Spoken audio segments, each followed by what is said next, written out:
What's up, you guys? Sean Ross Sapp here alongside Giri and Vince Russo for the live Wrestling Inc. podcast. This is your first time joining us. Every Monday night, we're doing this live. And Raj, this has been a pretty busy, 9 or 10 days, hasn't it? Yeah. This is, I guess, the calm after the storm. Yeah, it's been pretty crazy, and now we kind of got nothing for a little bit. So, which is kind of a nice little break. So. I know personally, over the course of about 9 or 10 days, I had 4 UFC shows, which one was a pay-per-view, ROH Final Battle, Raw, a huge Raw last week, TLC. We had 3 straight nights of podcasts. People keep asking me how I did it. Ladies and gentlemen, this is how I did it. On it. ONNIT.com. I use their natural ATP energy supplement. It's fantastic. Kept me going all week last week. Raj, as I like to refer to him, the super genius, uses Alpha Brain. It's fantastic. I use Alpha Brain too, of course. Also, if you use the Total Primate packs, you can get stuff like the natural ATP energy. It has all kinds of stuff for immune health, enhanced mood, brain function, all that good stuff.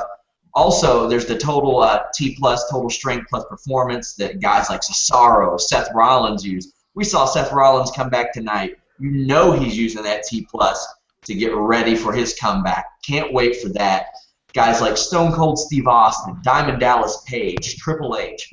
All these guys use Onnit supplements. Even Triple H's trainer, Joe DeFranco. You see him in there training Stephanie McMahon and Triple H. That's what he uses. He loves Onnit. Save 10% by going to onnit.com/wrestling, ONNIT.com/wrestling. If you're not happy, you can just send it back. They won't complain. I mean, you won't be a super genius, and you won't be able to, lift up the great Khali, but you can get your money back. But yeah, I've been using it for years. It works. It's great stuff. And took one today since I had half the day was hanging out with my daughter, so I didn't need the double dose. But yeah, it works, and I've been using it for a long time. Yeah, you were a little off the grid the past couple of days. I was wondering if you'd make it back in time for the podcast, Raj. It's Christmas break time with the kids, man. So it's the next couple of weeks are a different kind of stressful. Well, the WWE writers looked like they went on Christmas break as well, because this was very, this was not a very inspired show. Vince Russo, what did you think as a whole about this show? Yeah, I mean, I'll be honest. I feel bummed out. I mean, I really do. I think it was just a very disappointing show, and God, they have a habit of doing this. You know, they knock a show out of the ballpark, like they did last week, and then it's like back to business as usual. They've done this so many times over the past year, and I again, just talking from experience, I can't believe how difficult it is for them to string 2 good shows together back to back. It's really not that difficult. So I'm bummed, man. I saw a light at the end of the tunnel last week. I was excited for them, and here we go. Yeah, I agree 100%. It was this was like they just took the script from a couple of weeks ago and just changed the main event a little bit, and that was about it. Everything on the show I feel has been done to death. And man, I mean, pretty much about 45 minutes into the show, I just completely lost interest. So it sucks because you're never going to build momentum if you have one hot show followed by a crap show. You need a string of good shows to get people really into the product and back to being paying attention and getting into it. And they didn't do it tonight. I had a question right off the bat that I wanted to address before we got into the show. A reader said, "Will John Cena's return boost the ratings?" Well, I mean, I don't think so. They got a big boost last week, a giant boost, I think 23 or 27%. Vince, I wanted to ask you. I mean, obviously, I thought the show was great last week. It was the highest rating you had given a show since we started doing this, and the ratings reflected the quality of the program. Giant increase in the ratings. What did you think about that? Yeah, no, a couple of people were telling me last week, like, oh, it's going to do like a 2.23 or 2.25, and I was like, you're wrong. It's going to do a much higher rating than that. We all agreed they did a great job at TLC. They got the people interested into the next night. They absolutely did their job, absolutely set the table, delivered, a great show. And I just want to make this clear too, Sean. Like I know I'm throwing around the term "great" loosely. It was a great show for them. It was one of their better shows. But like Rod said, man, you're not going to build those ratings back up until there's consistency of good show after good show after good show, because now people tuned in tonight. I think a lot of them are going to have the same exact experience that Raj had. 45 minutes in, an hour in, you've lost interest. Now they're going to take another step back and basically lose all the momentum from last week. Yeah, and that's really unfortunate because I thought it was such a great show last week. We opened this week's show with Stephanie McMahon cutting a promo. Then Roman Reigns came out and essentially trolled her. I mean, he got the reaction, he got the babyface pop, so that's good. I mean, if he's getting the good reaction, it's hard for me to say that they're doing it wrong. But I mean, this was not the type of Roman Reigns that I was expecting to see after TLC just I think 8 days ago, where he kicked everybody's ass. This was him laughing, smiling, just picking on Stephanie. Although I thought it was really cool to see Stephanie channeling her inner Vince McMahon. Like, she really, I mean, as if you couldn't tell already, but she showed, like, that Mr. McMahon inside of her when she was screaming at Roman Reigns. Raj, what have you thought of the handling of Roman Reigns since the victory? I thought he was back to where he was. The smiling, not that funny, but laughing at his own jokes. Roman Reigns that he's been for until that angle at TLC, and then the stuff with Stephanie and him. It just reminds you that they're not Stone Cold and Vince. It's like you're seeing a weak version of a storyline that's was done really effectively 17 years ago, and you're getting a C version of that. I mean, the whole thing, you got Stephanie yelling at him to leave and then come back. It just took all the seriousness out of it. It just became silly, especially after last week. You saw her just slapping the crap out of him, and he didn't do anything. Why didn't she just do that again? And I just thought the whole opening segment was just it really set the tone. Vince. Again, guys, like, really, it's like, just go back to the basic fundamentals. Let's really look at what the story was last week, okay? He killed Triple H at TLC. He killed Triple H to the point of Triple H could not show up for the show. He was in Connecticut licking his wounds. That was the story. So bad that the CEO had to be called in, who we have not seen on TV in a year. Okay? We go off the air last week with Roman Reigns knocking out Vince McMahon. So again, let's reset the stage. Killed Hunter one night, knocked out the CEO the next night. How do they follow that up in the story tonight? We're going to put your friends in a match. I mean, it's like, are you kidding me? Like, honestly, like, how again, I'm going to go back to the casual fan. How can any casual fan be watching this show and not saying, wait a minute, he knocked Vince McMahon out cold last week, and you're going to book Dean Ambrose and the Usos in matches? I mean, my God, that's when you do, in my opinion, when you do something that bad and that awful, you don't deserve to have anybody watching the show.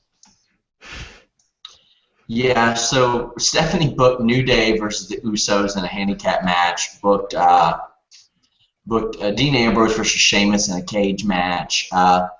I was kind of wondering in my head, how is this punishment? And Roman Reigns made no qualms about it. He did not see it as a punishment. His character didn't.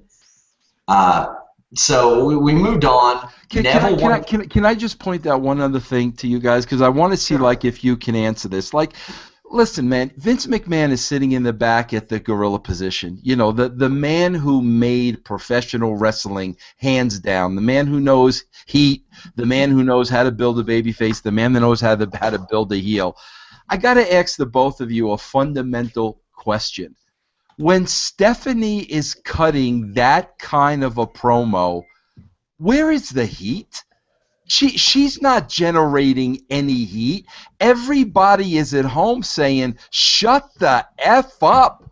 Like, literally, I was looking for earplugs. I couldn't take her for another second.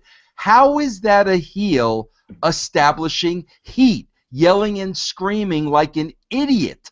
Where was the heat? I don't think her yelling and screaming gets heat, but I do think that she gets some sort of heat. She's a fantastic heel. It's brutal, though, because then she's back to being a face, later on in the show when she came out for that Slammy or whatever. Yeah, I hate that. I hate that. It's one thing if you're not doing it, like, she's at Tribute to the Troops later this week and she's being a babyface. That's fine. But on the same show, she's the heel at the beginning and then she's a babyface later on. So let me ask you all about this. What did you all think? And Vince, I don't know if you watched, but about Triple H popping up on NXT. I mean, in the thing, because there were a lot of people questioning last week, are the WWE Triple H and the NXT Triple H even the same character? Well, on the NXT program, he said, I got my ass kicked Sunday, but I wouldn't miss this for anything. Then on Thursday, you have a show where Roman Reigns says, and we haven't seen Triple H since. Vince, what do you think about something like that? I mean, Triple H has to know. Well, is the NXT, I mean, they're back from England and everything, correct? Yes. Yeah, so I just like, I mean, how is Triple H not on this show? I don't know.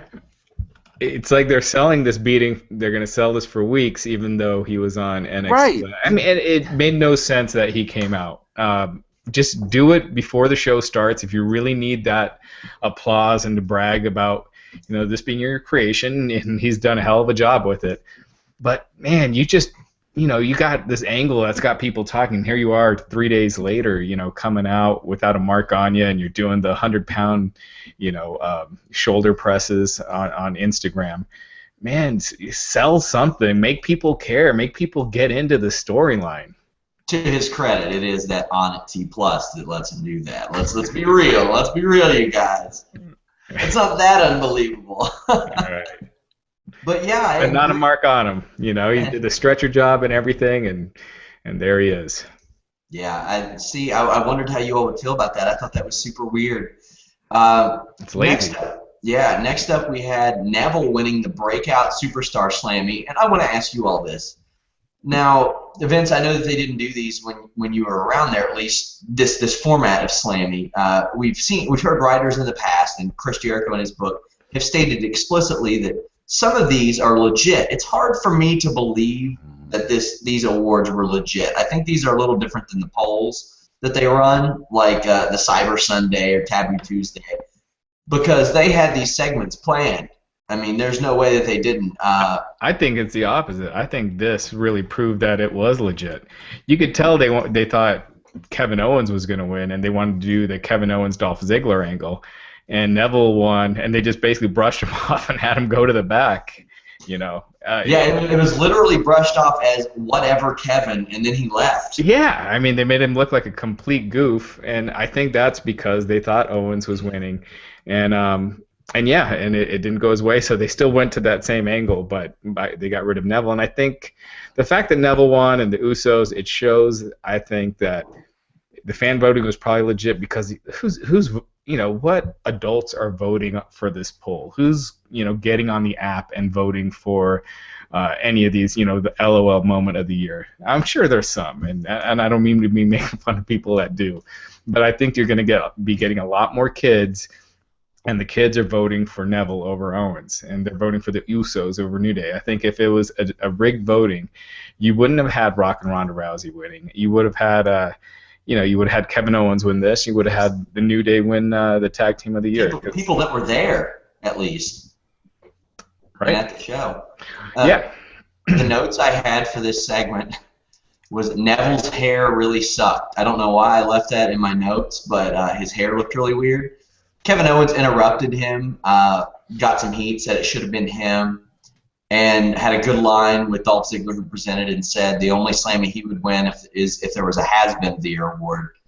So this is going to be an interesting part of the show. That was such a week. Do you think Vince's comments about Owens over the past week cost him this award? Yeah. I think I swayed everybody. Yeah. To be honest.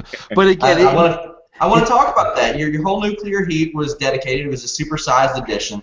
I encourage you guys to check it out because you do hear the things. Vince Russo hates Kevin Owens because he's fat. Vince Russo had some pretty constructive things, and as I was preparing myself to verbally come at you about this, and then I listened to the thing, and I agreed with what you were saying. There was the character. We've talked about the lack of character, and you have too.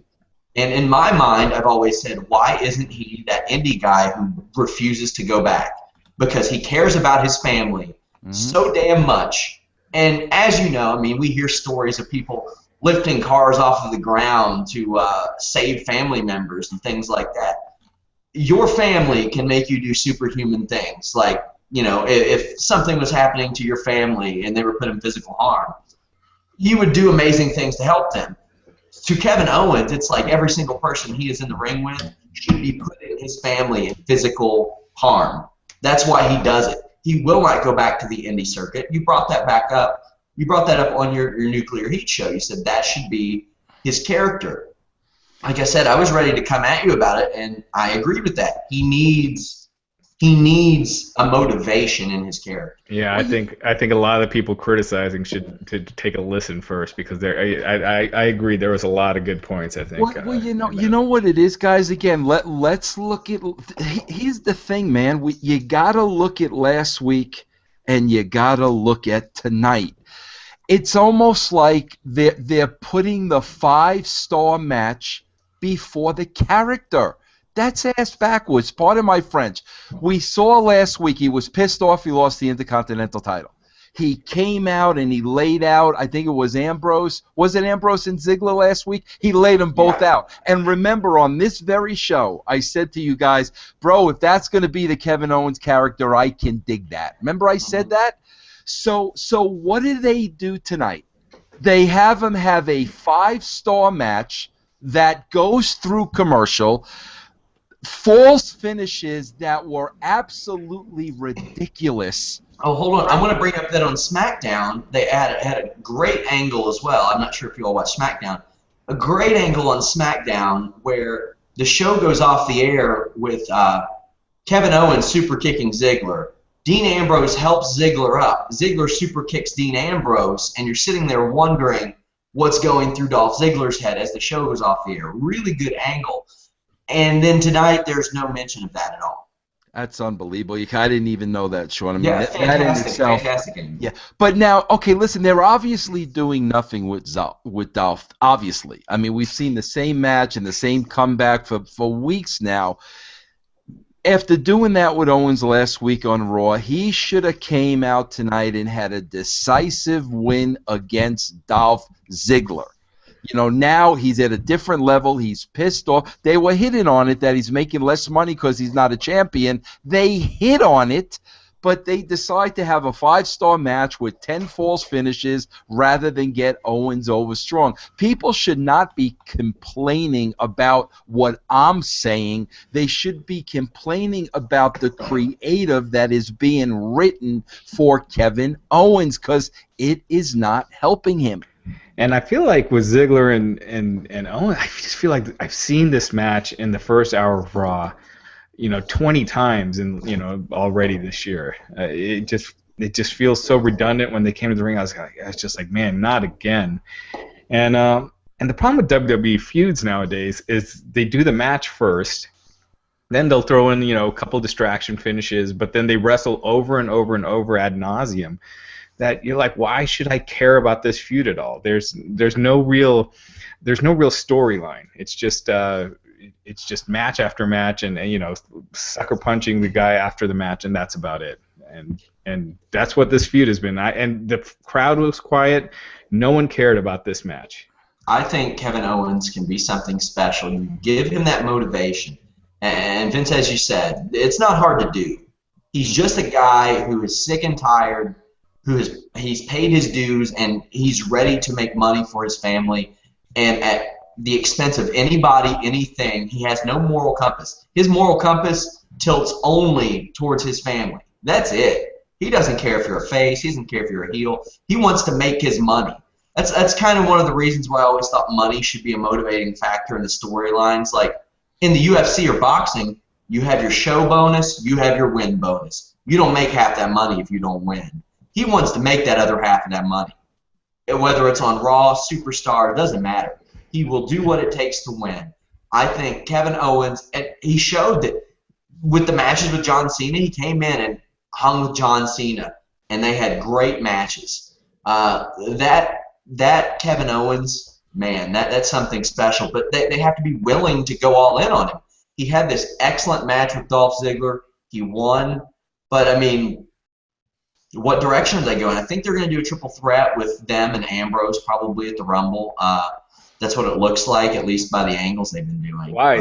Why? It makes no sense because Ziggler loses every time. Why does he get put in a title match then? It makes no sense. And they probably will, but just going from what they've been showing you on TV, Ziggler losing to both guys all the time, I don't know. It's frustrating to watch. Well, next up we had Kane making a return against Bray Wyatt. This was short-lived.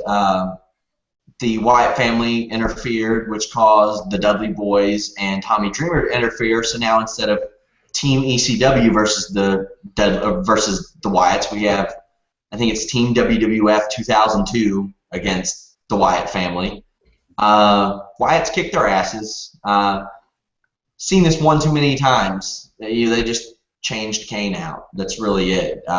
Good for them. Good for the Wyatts getting wins. Cool, they're strong. But there was this big tease, like on the Raw description of the Wyatts getting a new feud. Vince, how did you feel about this? I just think we've seen this too much. Well, I got to tell you, remember, like I had said, like we talked about it last week, and I said, listen, man, I wish they would have gave them the victory over Kane and Undertaker. And then you give them victory over ECW. Now you got them on a little roll, but because of Vince's loyalty to Taker and the 25th anniversary, they didn't do that. So, like, I could understand it. So as soon as I saw Kane coming out tonight, I thought they were fixing it. Give Bray Wyatt a clean win over Kane. That's what I thought they were going to do. So I said, okay, that's cool. Taker's out of the picture now. Let Bray beat Kane. Don't even involve the other guys. That'll be a good win. But then all of a sudden, here come the Dudleys and here comes Dreamer again. And I'm sitting here and I'm saying, you mean to tell me that you actually have plans for Kane? You're not going to hurt Kane. Yeah, I'm like, so, again, it's the third week in a row that they beat the Dudleys. We've milked the cow to death. Okay, we got it. Yeah, and why keep Kane off of TV for 6 weeks or whatever if this is all you have for him? I thought they were gonna, I don't know. They've reinvented him so many times, but this was just, again, more filler, more of the same, and that more of the same just kept happening over and over on this show. Yeah, ready to move along from that. Santino Marella was back. He presented, I think it was LOL Moment of the Year award with R-Truth won, and he probably deserved to win it because his cameos in random spots where he doesn't belong have actually been pretty funny this year. He tried to take the award. R-Truth chased him off. This was very quick, very harmless. Good to see R-Truth doing that. That was cool. We also had Paul Heyman coming back. He delivered or gave us the OMG Moment of the Year, which Kalisto won, and again, he probably should have. But man, guys, was that Kalisto promo corny or what? Did you all see that? You caught me dead because I actually did see it, but I totally forgot it by now. Exactly. That's why you forgot it, because it sucked. He was, man. It's like, I had heard rumors they would like to make him the next Rey. Well, he cuts a promo about like Rey Mysterio because they both suck at it. That believe in yourself, yeah. This guy, I think he's way worse. They should keep him away from Mike. It's like a little kid, that has no business beating up, wrestlers. And I think he's great in the ring and everything. And I'm not saying that he shouldn't be wrestling. I think he's a great talent in the ring. But on the mic, I don't know if it was scripted for him to be that way, but it came off just terrible. Needs some work. Incredibly nice dude. Kalisto is very nice, but man. Next up, we had the Owens Ziggler match, which we talked about earlier. We also had Seth Rollins winning Superstar of the Year, and he came back, and he got a big pop out of this. This was pretty cool to see Seth Rollins back. I mean, I kind of knew that he was going to be back because Mark emailed me earlier today and told me that Seth Rollins was going to be filming the finals of the WWE Madden tournament of all things, because I've been wondering about that. And so I knew Rollins was going to be here, but we speculated last week, Raj, about whether they should bring him in for something like this. Were you surprised that they did that? Not really. Ultimately, it doesn't mean anything down the road. It's going to be forgotten in a week. And it was cool seeing him back. It reminds you how much is kind of missing with the star power on the show right now. But he was, it was good seeing him back.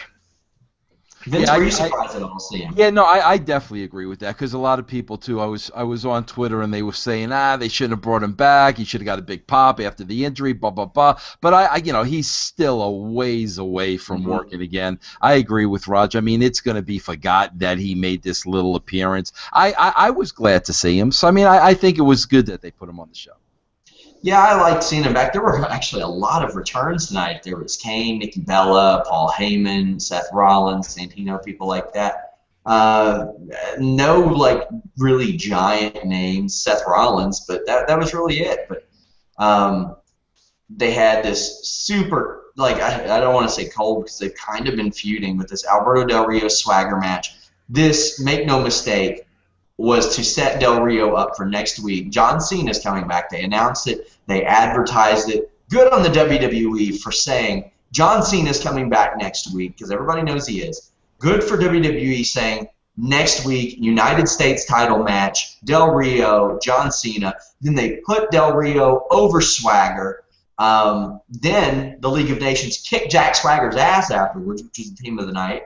Not big on the League of Nations thing, but I thought overall advertising the match, putting Del Rio over, advancing the League of Nations as like this mob that's just beating up everybody 4-on-1. I thought it was pretty good stuff for what it was. Vince, how did you feel? I agree with you, Sean. However, I felt they could have been a little bit more creative. Because at the end of the day, at the end of the night, one guy, and it is the guy they want to get over, it is the champion, but one guy beat the entire crap out of the League of Nations. Where I would have loved, again, like you said, Del Rio got the win. They laid out two guys in the process, but at the end of the night, they were all left laying. I think there was a way to get both reigns over and get the League of Nations over, but I felt they sacrificed them at the end after all that dominating stuff they did through the show. I think you got no one. You've hurt everyone too bad in the League of Nations to all of a sudden make people really consider them a threat. I think you need to give them. You'd have to get someone in there that's hot to really spark light a spark in that group, because I think you're just kind of watching guys playing heel group. This isn't it's definitely not the NWO, and I think I just don't see it going anywhere. But that being said, yes, it was the right thing to do.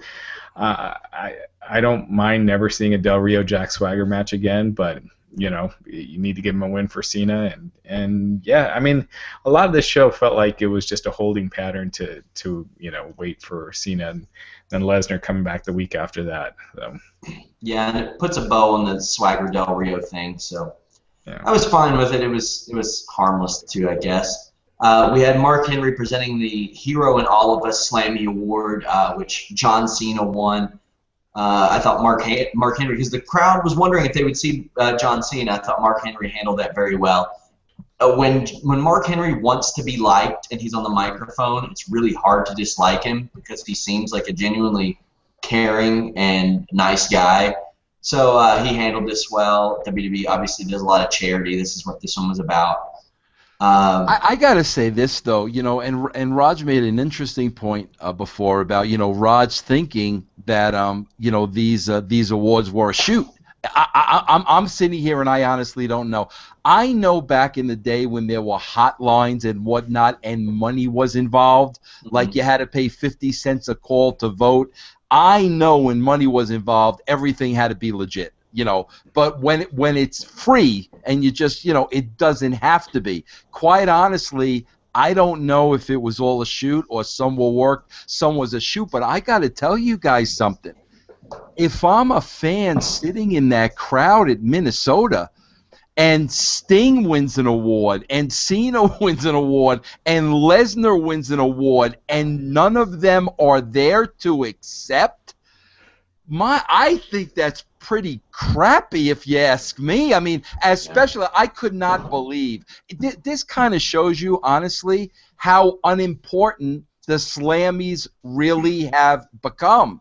I could not believe Brock Lesnar was not on the show in Minnesota. I mean, I couldn't believe it. But especially when he was on live events with WWE this weekend. Yeah, but it's like, okay, all right, guys, you know, Cena ain't here, Sting ain't here, Lesnar ain't here, and it's like, oh, I mean, Rock. I mean, a lot of people went home disappointed. You would have think, I mean, bring Lesnar out. He's a Minnesota kid. I didn't get that at all. See, the reason why I get it, I don't think you should have Lesnar or Undertaker accepting a Slammy. You know what I mean? Like it. Because it's treated as kind of a joke as it is, and you know, from the beginning when they're saying what is the most important award show, it's obviously they're telling you that it's a joke, and you don't want Lesnar coming out accepting a Slammy. But I agree, if you know whatever plans they have for him, you know, he lives down the road. Why not have him shoot an angle at the show? Here's one for you, Vince. They were in Minnesota. They should have had Kent Herbeck accept the awards on behalf. Yeah. You think Ken Herbeck still gets a big pop in 2015? Oh, yeah. Of course. Of course. Also, I have a story for you. You brought up the hotline. So when I was like 11 or 12, like 95, 96 or whatever, one of my Christmas gifts every year would be I got to call the WWF hotline and hear stuff. And I remember I hung up the phone one time and I was so pissed. And the exact line that I said to my mom was, I get better scoops from Vic Venom and WWF Magazine. Yeah. Thank you very much. And that was, well, I was going to say that was free, but it wasn't. But thank you very much. That was legit. I remember that. I think I'm pretty sure it was the last. It was always like the last page. Yeah.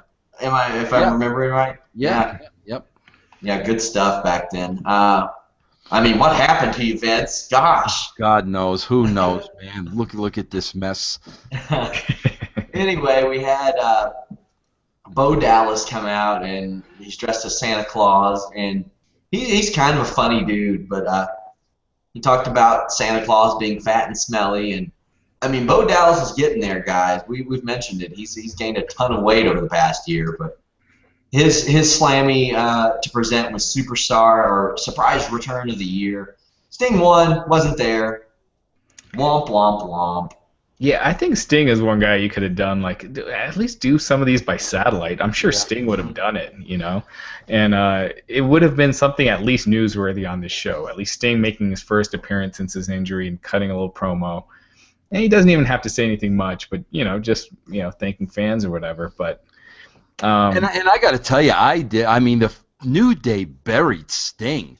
I mean, and listen, I could understand if they're straightaway heels, but they're not. They're out there trying to entertain the people. Their first line absolutely buried Sting. I guarantee you, man, if he was home watching that, which he probably wasn't, but if he was, I'm sure he didn't. I'm sure he didn't appreciate that. What did they say? I They missed said that he cared so little about his fans that he didn't come to accept the award. And I was like, I don't know why they needed to put that in there. Yeah, I think he's on pretty good terms with WWE. I mean, from the Flair interview, I heard he was. So who knows? Otherwise, I thought New Day was pretty funny in how upset they were over not winning a Slammy.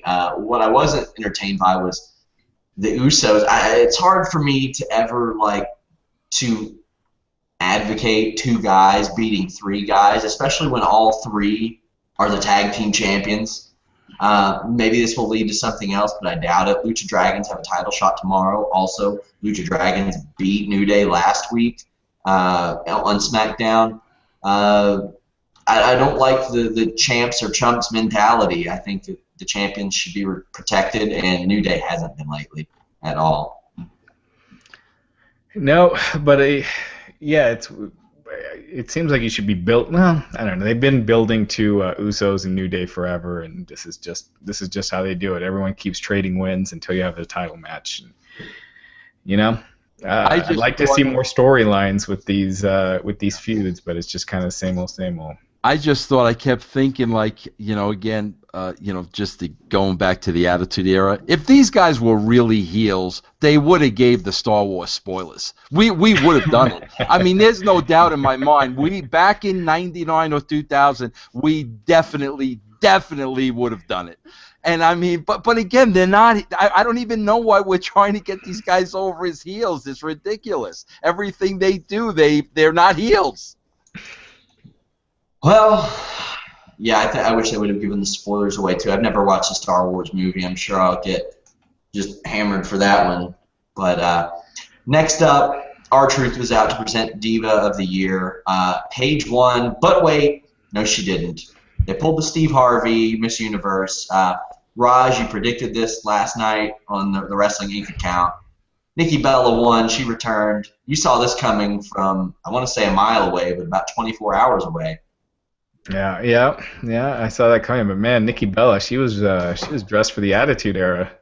Yeah. Man, she was smoking. Fashion foul. I saw her wearing that at the Sisters premiere with John Cena recently. That's a no, Nikki Bella. But she's smoking, and she's on her way back. So. I got to ask you guys a question. Between Nikki calling Paige back and really cutting a shoot promo, I think but putting the women over, which is fine. I got no issue with that. But she calls Paige back in there. She gives Paige a big hug at the end. Then we had the Becky Brie match. Between all that, do you guys have any idea who the baby faces and the heels are in the Divas division? I don't have. Becky's a baby face. That's it. I don't have any idea. I don't even know who's. I'm so confused with all these characters right now. Yeah, Charlotte is a heel most weeks, but tonight she wasn't. Yeah, literally. Yeah, it's a mess. Every week, and I mean, it's really frustrating because I cover SmackDown. Boy, week-to-week basis, you just don't know. And I can't even say week-to-week basis. Minute-to-minute basis, you don't know. Because Brie Bella will be in there kicking girls and doing the Daniel Bryan kicks and getting face pops, which now the crowd started to kind of chant no at that, which is probably what they need to do. And then she'll either cheat or get cheated out of a win. So it's so frustrating, so damn frustrating. It's not that hard to fix either. It doesn't take a creative genius to just sit and be consistent with those storylines. It's just lazy planning and lazy booking and just lazy writing. And it's also, Raj, I guarantee you it's an oversight because I guarantee you the girls are at the bottom of the totem pole. So, they're booking all week long, and then, okay, hey, the show's going on in 15 minutes, what are the girls doing type of thing, because I guarantee you they're at the bottom of the pecking order. But after everything they did last week with Flair and the trip up, and Becky didn't see it, it's like that never even happened this week. Well, they addressed it on SmackDown last week, and Charlotte helped Brie win by cheating, and but the thing is, Becky left Charlotte pissed off on SmackDown. She was pissed off that Charlotte had helped her win, and she said that she chalked Monday up to just Rick being Rick. She was like, I'm not going to hold that against you, but then Charlotte helped Becky Lynch beat somebody because she didn't think Becky could win on her own. Becky was pissed off, didn't look mad tonight, so that's super weird. Super weird. But yeah, we've got that match out of the way. Rock and Ronda Rousey won the This Is Awesome award. Of course they weren't there. But yeah, maybe that'll put a little smile on Ronda Rousey's face. Who knows? Yeah, I kind of agreed with that one. I thought that was a cool surprise that you didn't see. I mean, you saw it coming when the angle started, but hey, now let's be honest. Who sent you a text and told you Ronda Rousey was going to be in WrestleMania? That's true. Maybe that's why I saw it coming. But boy knew. Yeah. Hey, I got to tell you, man, when the Slammy winners are more unpredictable than who's going to win the matches, we're in a lot of trouble. Yeah. Right. Yeah, there wasn't. Well, I guess the main event was probably a little bit of a surprise, but that was about it. Lesnar Taker won match of the year. They had some good stuff this year. I mean, their match of the year stuff on the Slammys is always kind of a crock anyway. But yeah. Backstage, League of Nations jumped the Usos. I skipped over Neville versus Rusev.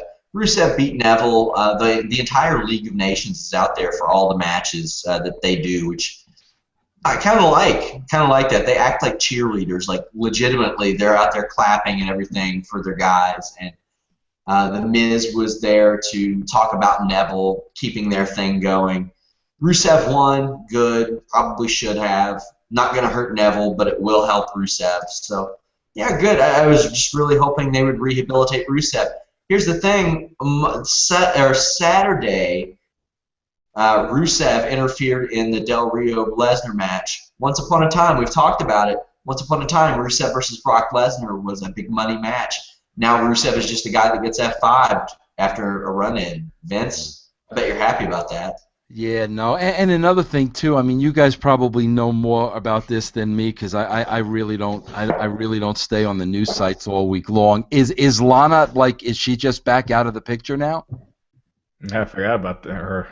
Yeah, she was on TV last week. Yeah, I'll check up. I'll see if she traveled this weekend. Yeah, like, okay, are we done with that now? I mean, I don't know, just. Yeah, I'll find out if she traveled with WWE this weekend, because maybe she was just home. But yeah, I think Rusev needed this win. They jumped Neville afterwards. Also, they jumped the Usos later. So this eventually has to catch up to them, because they jumped Swagger, they jumped Neville, they jumped two Usos. They're at odds with Roman Reigns, Dean Ambrose, and John Cena. So that's 7 guys that they've pissed off. Ultimately, this has to come back. I mean, here's the thing, and here's why I think it needs to come back. It's really weird to me that these baby faces who are supposed to be good people don't help each other out and don't have friends. But 4 total douchebags that hang out together have each other's backs the whole time. How weird is that? That's a good point, man. I never really looked at it that way, Sean. I mean, that's a really good point, you know? You think with those 4 guys in the League of Nations, I mean, there'd be egos, who's in charge, I'm in charge. No, I mean, and that would be great TV too, But that's a great point, man. I never even looked at it that way.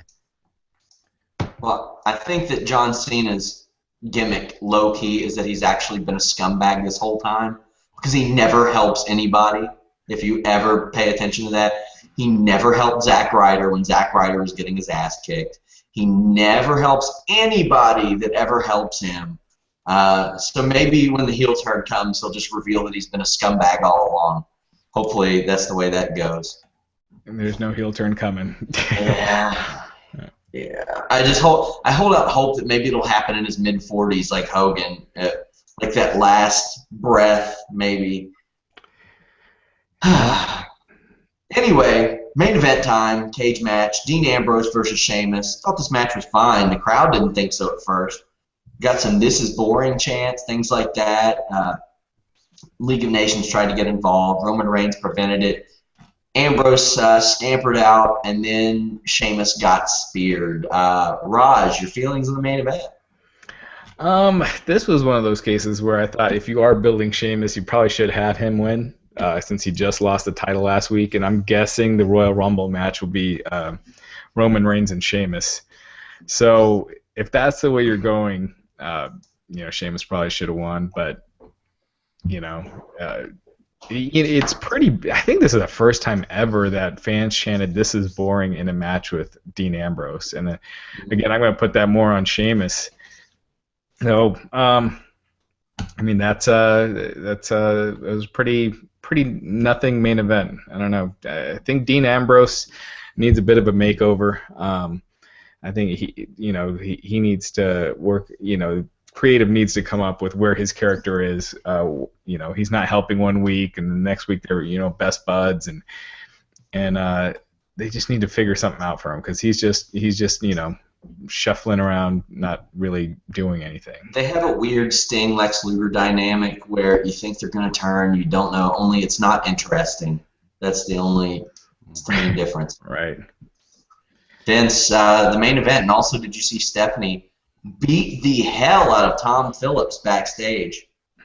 Yeah, I guess that'll be a big money match that they're going to have, the two of them. Forget Rousey and Stephanie at WrestleMania 32. Tom Phillips. There's a couple things I just want to say about this match. Listen, I tell you guys all the week, and I get criticized for it all the time. I'm not a wrestling match guy. I'm just not. But because I get criticized for it a lot, I'm really starting to look at the work more and more closely, so I could have a more well-rounded opinion. Here's the issue I have. Everybody that, matches are great, and they're 5-star matches, and this, that, and the other thing. I don't know. I have to assume a lot of those people, Sean, did not see wrestling from back in the day. Because from back in the day, there was psychology was a big part of wrestling matches. There were two spots in this match tonight when, first of all, Sheamus gives Ambrose that, I guess they call it the white noise from the top rope. The move looked like it would have broke anybody's neck. Okay? Yeah. He gave him the white noise. He started climbing the cage. Literally 10 seconds later, Dean Ambrose was on his feet, running up to stop. Yeah. That's not great work. That's unbelievable work. Then, so that was a huge spot that he kicked out of, and 10 seconds later he didn't feel. Then, let me just finish, and then, but then Ambrose tops it by delivering the Savage elbow off the top of the cage, and that wasn't the finish. So, that's where my confusion comes. How are these great matches if the psychology is just so unbelievable? That's what I don't understand. That's one thing I hate, because my favorite part about wrestling is wrestling psychology. I love it. Me and my fight team come from a catch-as-catch-can wrestling background from Billy Robinson, and he would beat it into your head to make it make sense. We have guys that are from an MMA catch wrestling background that have done 2 or 3 pro wrestling matches, but they know to make sure if something hurts, sell it. What? Don't get up. If it really hurts, then just sell it because it hurts. Don't act. It's so weird. They really need to stop kicking out of finishers on just every TV show. It makes the pay-per-views not. When they do it at a pay-per-view, it doesn't mean anything anymore. And part of that is Shawn and Undertaker's fault, because when they did their match and just kept kicking out over and over at Tombstones and this and that. Now, every year, the big WrestleMania matches, you're kicking out of each other's finishers 10 times. And just take it. I don't know. I agree. I think when a move looks like it hurts, let it hurt, and let it, or don't do it, and use it, save it for big occasions, and let it be the finisher. Yeah, I mean, that's where I think I'm having the disconnect. Like, what is the definition of a great match? I'm looking for psychology. I'm looking to believe it. And, like I said, when he delivered that white noise and then the elbow off the top, and, they're not finishers anymore if people are kicking out. Yeah. That you can't even call them that anymore. And the last thing I just want to say was the ending. And, Reigns coming down and killing everybody, to me, was so predictable. I was kind of looking for an Ambrose turn at the end because I'm like, this was so predictable that the hero's coming down at the end. He's going to kill everybody. He's going to clear the way for his friend. There's got to be some kind of a – but it was exactly what I thought it would be. I've been looking for that turn for months, but we should do a podcast just based on wrestling psychology one time because that's something I'd like to talk about. But, yeah, a disappointing Raw after last week. And, I know it's Christmas week. They're probably going to phone it in. This was all based on the Slammys. Still disappointing. Vince, what would you rate this show? I'm going right back to it, too. I'm sorry. I gave him a 4 last week, and I was happy to. But I think we took major steps backwards again. And they really should have called an audible. When that rating came out and they saw how big the rating jumped last week, they really, if their original plan was to have nothing happen this week, they should have called an audible because you're probably going to have more people at least tuning in at the beginning this week and be like, all right, we got to really focus on this show too because, we may be onto something here. But instead they phoned it in and that's what Raj, can you imagine if you tuned in at the beginning, in the first 5 minutes, they're telling you the 2 biggest matches are the Usos against New Day and Dean Ambrose against Sheamus. The champion isn't even wrestling. There's no mention of what he did to Vince McMahon. If you're hearing that in the first 5 minutes, a lot of people are making a decision, you know what, I don't think I really want to watch this show. Right. Yeah. They laid it out what you're in for, so no tease of anything big happening, and yeah, that opening segment told you pretty much everything you needed to know about this show. Well, Vince, thank you for joining us as always. We will talk to you next Monday. As always, guys, check out Nuclear Heat. Last week was very good. He addressed all the Kevin Owens stuff, how he would book him, tons of stuff. But thank you again, Vince. Yeah, thank you guys, and listen, man, have a great holiday if I don't talk to you guys. You too. All right, man, take care. So, Raj, we don't have that much MMA stuff to get into before these questions. Rafael Dos Anjos beat the hell out of Donald Cerrone, retained his title, so no McGregor-Cerrone match. Did you see that fight? I did, yeah. I watched. That was a fun show. The first fight and the main event were good. The Diaz fight was pretty fun to watch too. Oh, that's what I meant. Oh, I forgot. The women's fight was also on the main card. I kept thinking of the main event, the prelims. But I heard all week about Dos Anjos looking smaller and everything. I didn't think he looked that much smaller. But Overeem did though. Overeem looked like his Pride days when he was the light heavyweight. Mm-hmm. And Dos Santos looked different too. Yes, he did not look in his regular shape. So, and whatever that may mean, he could be injured. Who knows? Yeah, super weird. Of course, the rankings are always weird. But you had 4 people that got beaten, and they're still above the people that beat them in the rankings. Which there were major upsets on this show too. So there was all that, but. Nate Diaz won and cut an interesting promo. 85% of it got muted. And I think that did more for him than if the actual promo had aired. I think Frankie Edgar deserves a title shot against Conor McGregor, but from my pro wrestling fan side, a Nate Diaz Conor McGregor fight seems way more interesting. As far as just how do you prevent Diaz from snapping before the bell sounds? So it'll be interesting to see which way they go. I think they'll go with Edgar and Conor. I don't think Conor versus Dos Anjos has the same ring to it. Although you'll get the fans saying that he's ducking him though. That MMA is the only sport where you can knock out like a top 4 pound for pound all time fighter. and then have somebody within like a week and a half say you're ducking somebody else. It's so weird. Yeah, I from his point of view, what's the biggest fight? Is it Edgar or is it him chasing another title? Because it's almost like Dos Anjos is irrelevant in that equation. It's more about it was going to be Cerrone, but because Cerrone would have been a money fight. You know, even if there wasn't a title involved, that would have been a money fight. I think.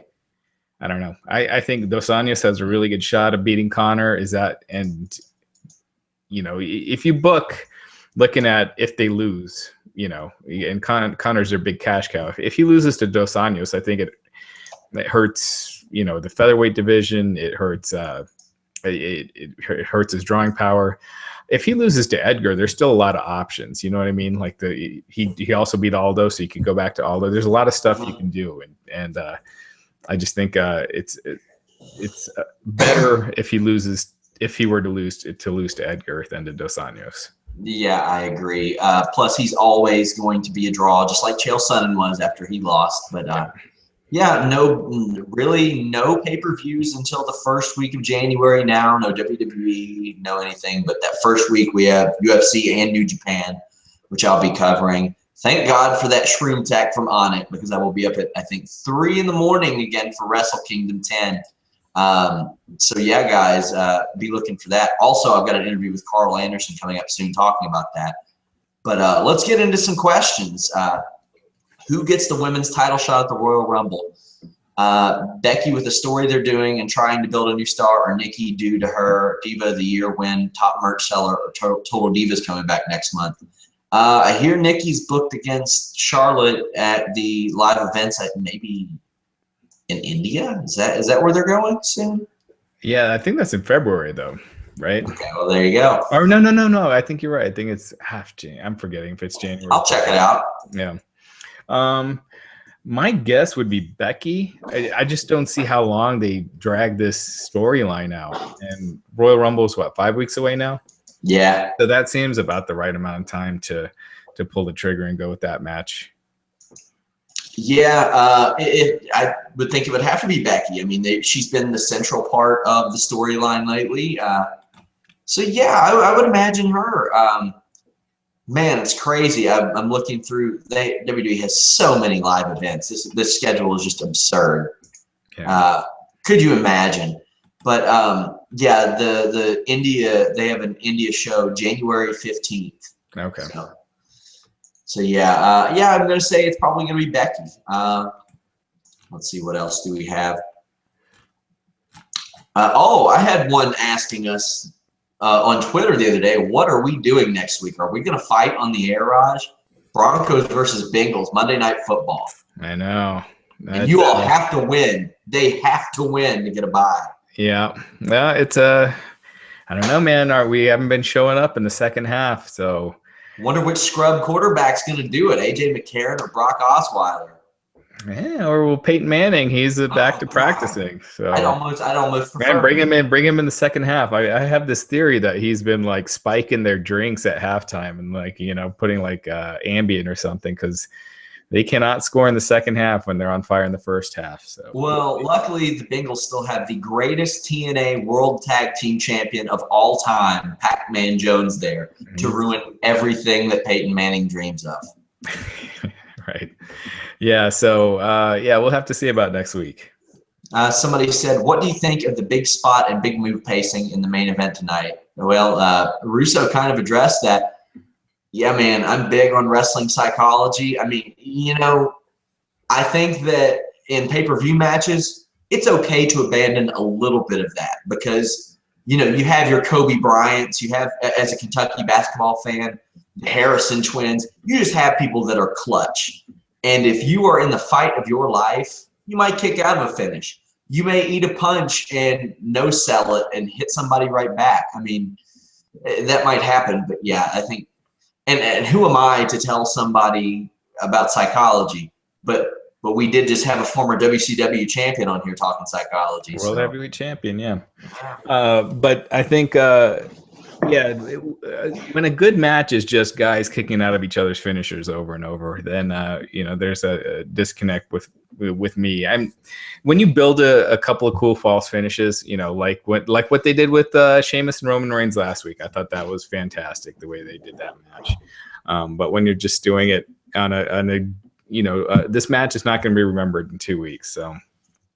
One of the things, I went to a wrestling seminar once, and they said one of the beautiful things about working at the low levels of indies is you have to learn psychology, because nobody knows your damn finish. They don't know what it is, so you can't get a pop out of just doing it and somebody kicking out of it. You have to learn how to work, and some of these guys, they just got to stop relying on that. Do you think Rollins should return as a face or stay as a heel and resume his feud with Reigns? Or do a double turn between the two, depending on Rollins' reactions? I think it depends on the depth chart at the time. Yeah, there's so many things could change by then. I think when he first comes back, he'll get a babyface reaction, so it's probably best to just go with it and then see how it works out. But who knows where Reigns will be and what the scope of the land is then. So yeah, it's too hard to tell. Should there be an award for watching 3 hours of the Slammys without falling asleep or changing the channel? This is my award, Shroom Tech. It keeps me awake. You didn't. Whoever asked that question, they didn't change the channel once. That probably deserves a slam. I didn't tonight. Who played Monday Night Football tonight? I was so bored at points that I tuned into the Saints and Lions on Monday Night Football. Oh, even though I did not give one crap about anything happening in that game. The ratings may increase this week. They may find a way to increase this week. They won't. They'll be better than they have been the last before last week. But I think it's not even going to be close to increasing from last week. Does John Cena return to challenge Roman Reigns for the title at the Royal Rumble? If not Cena, then who? No, I don't think so, because if he beats Alberto Del Rio, he's probably winning the U.S. title back. And if he loses to Alberto Del Rio, well, I say, why would he get a title shot after that? But I mean, not like things that make sense. WWE won't let a little thing like sense screw up their storylines. I think, that would be a big match to do Cena and Roman Reigns. But it's a Mania match. Exactly. That's the thing, is I think if you're going to do that, you want to do that for Mania, but they got, it seems pretty obvious they're going with Triple H. I don't know, unless they decide to go with Triple H at the Rumble and then Cena at Mania. The good thing with Cena at Mania is you'll probably get your desired crowd reaction. You'll probably have the fans cheering Reigns. Things are so up in the air right now. I don't have a good feel on which way they're going, and people I talk to are asking me which way they're going. So, I kind of like that in a way, but it's not a good set of circumstances that have led to this, though. So right, yeah. When you have so many top guys and then that happens, that's cool. But when you just have like 4 guys and it's like, which way do you mix and match them? Yeah. That's kind of where we're at. After tonight's Slammy Awards, is it worth even having another Slammy Awards next year? Yeah, they'll keep doing it. I mean, they should keep doing it too. If it gets one extra person to tune in, then whatever. I mean, it's something for them to do, basically. It's a prop for them to use for storylines, to say, oh, I won a Slammy, you didn't, or I'm so pissed that you won one and I didn't. That's why. Yeah, I don't know. Yeah, they should bring it back, but I almost wonder if the fan voting is the right way to go on these. Like maybe have a People's Choice Award for Wrestler of the Year, and then one with the, But the problem is they don't take it seriously. So if you were to do one with like the peers, they're not going to go, poll all these wrestlers and see who won these awards. So. Yeah. Fan voting can be a catastrophe. I mean, Major League Baseball All-Star Game every year. It's just tragic. We're doing our Wrestling Inc. Awards soon, though, aren't we? Yeah. That's starting this week. Yeah, there we go. So you'll have some stuff to check out then. Somebody said, not a question, just wanted to point out how you guys called it, that Rollins was going to get a pop when he came back. It's because we're super geniuses. That's what's up. I can't juggle. Or he got a pop tonight, didn't he? Yeah. So yeah, he'll get a pop when he comes back. Did Neville really deserve the breakout at the start? Hell no, he didn't deserve that. Kevin Owens should have had that. He beat John Cena. That's why I think the voting was legit.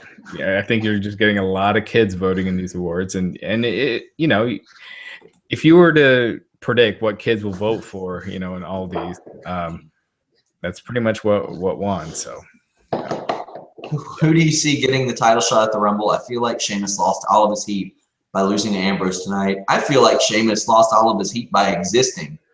I think Sheamus lost all of his heat when they started booking him to lose every week after he beat Randy Orton at SummerSlam. Yep. When he started to tell funny jokes when he turned babyface a few years ago.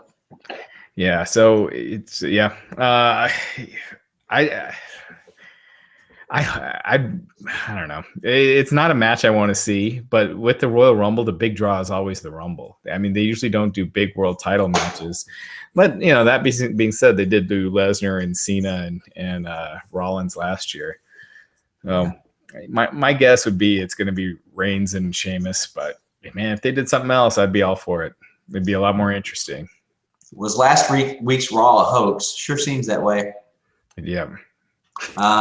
Why nominate people who won't even be at the show? Slammy, boy, I don't know. Well, because it's supposed to be, you know, what the best is. So, yeah, you know. Let's see.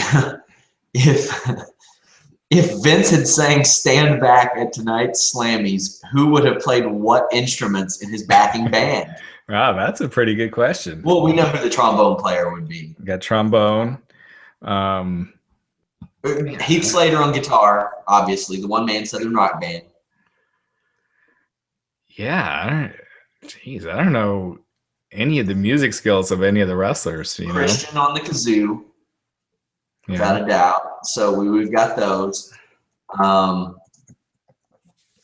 feel like Kane probably plays the harp really well. So Kane on the harp. You have to think about that. Yeah, so at least we have those four. Yeah. Plus, I'm pretty sure that Sting should just carry around that WWE 2K commercial, that orchestra that did his theme. Which, why the hell didn't they use that as his theme when he came back? That was awesome. But he should have written that in his contract that they follow him everywhere and play that because it was magnificent. Let's see.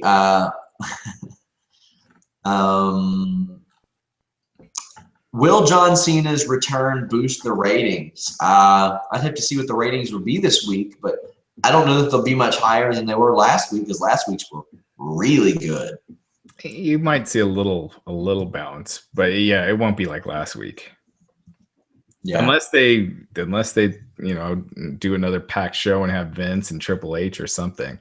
I don't think it'll mean that much. Two more questions that we have, or actually three more really quick. After last week, have we seen the last of Vince McMahon for a while? Yep. Yeah. Wouldn't League of Nations be so much better if Del Rio was the top heel in the faction and he had his 2011 Mexican aristocrat gimmick and he purchased the services of the other guys? Yeah, probably would. Yeah, I definitely think so. Yeah, I think they got the wrong guy as their top heel right now. Also, will Jay Lethal be overlooked in the year-end awards? I don't know the nomination process, so I'm not sure. He shouldn't be. He was fantastic this year. He probably will be. I mean, you know, these things always tilt heavily WWE. Just because, you know, that's what most people watch. I mean, you look at the number of people, you know, that watched it, you know, that were on our Ring of Honor coverage this past weekend, and the one that, you know, the number that were on TLC, which was probably the least anticipated WWE event, and you know, it was like 20 times greater. So, yeah. ROH was a pretty good show. Nothing blew me out of the water. I thought AJ Lethal was good, but I knew Lethal was going to win. I know it's weird to say, but Emma versus Asuka was my favorite match of the week last week, even except maybe the ladder match. But yeah, busy week, crazy week, finally to an end. I want to thank you all so much for supporting us at the site. Obviously, listening to the podcast, it's growing like huge. Like I keep checking, and I even text Raj, and I'm like, Raj, this thing's growing huge. I want to thank you all so much for that. Also, be sure onnit.com/wrestling. Save 10% on all this stuff. And I don't know if Vince Russo waxes his chest. I was gonna skip that one, but I mean, but yeah, follow us on Twitter, Wrestling Inc. Every Monday night we're here. Catch you later, guys.